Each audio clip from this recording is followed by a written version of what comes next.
Have you ever wondered why God takes sexual purity so seriously? And all throughout the Bible, we find that God places such a high priority on how we handle ourselves sexually, and that we do it in a biblical, godly way. I have, and that's what I want to talk about today. And our society is such that sexuality seems to be one of the biggest hang-ups, one of the biggest obstacles, or one of the biggest struggles for many Christians in their lives. Obeying the Bible in the area of their sexuality. And so I just wanted to take a minute today and look at why God put such a priority on sexual purity. And when I start with a verse of Scripture, Hebrews chapter 13, verse 4, I'm going to read it here. It says, "Marriage should be honored by all, and the marriage bed kept pure. For God will judge the adulterer and all the sexually immoral." And I begin to think about why would He want marriage to be honored by all, and to be respected and to be treated as a valuable thing. And I dug into it a little deeper, and I was so interested by that term, "Let the marriage bed be kept pure and undefiled." That word "pure" literally means undefiled. And as I began to study that word "undefiled," I found out that what it meant.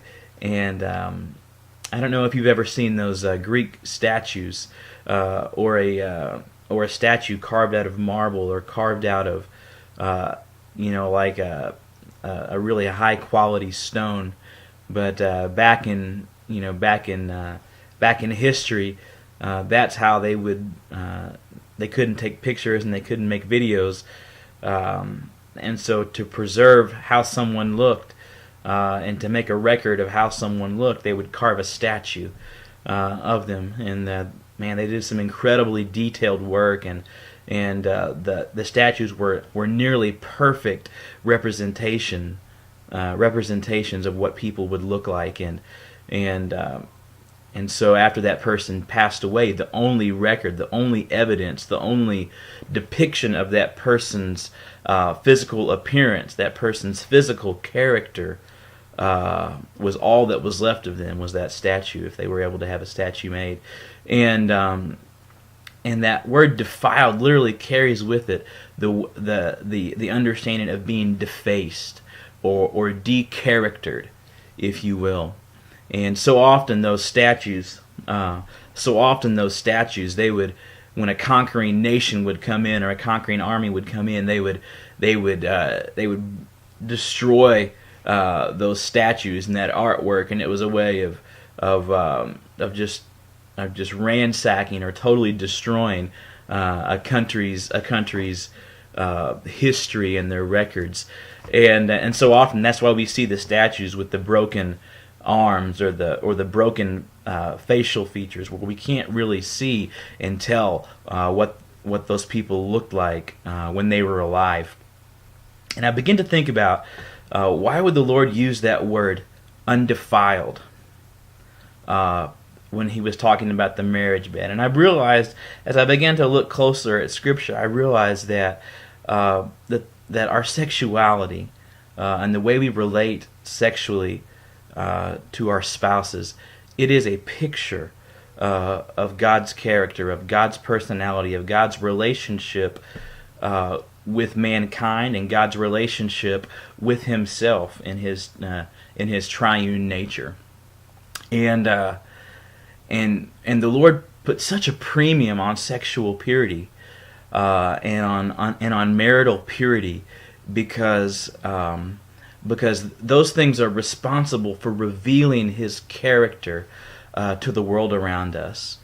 And so when we're impure sexually, whether as believers or even as unbelievers, we show the character of God, and we deface the character of God, and so to where there is not a clear picture of what God looks like to the world around us.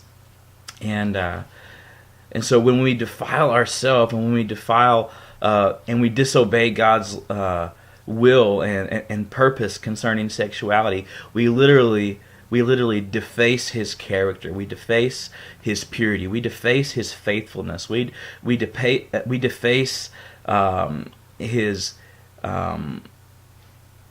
character that He wants to reveal in the world.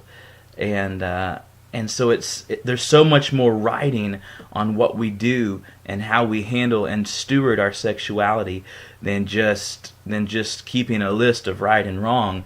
Literally, the reason God places such a premium and such a purity, such a high emphasis on sexual purity, is that it either correctly and purely reveals His character, or it incorrectly reveals His character and it distorts His nature to the world around us, and we can't accurately represent His grace and His love and His mercy and His purity that is revealed in Jesus Christ. Matthew 5:16 says, "Let your light so shine that before all men, that they might see your good works and glorify your Father who is in heaven."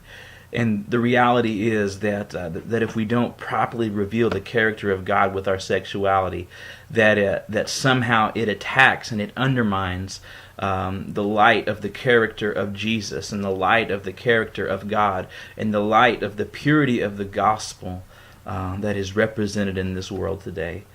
And so that is why God put or one of the reasons why God put such a premium on sexual purity. Thank you.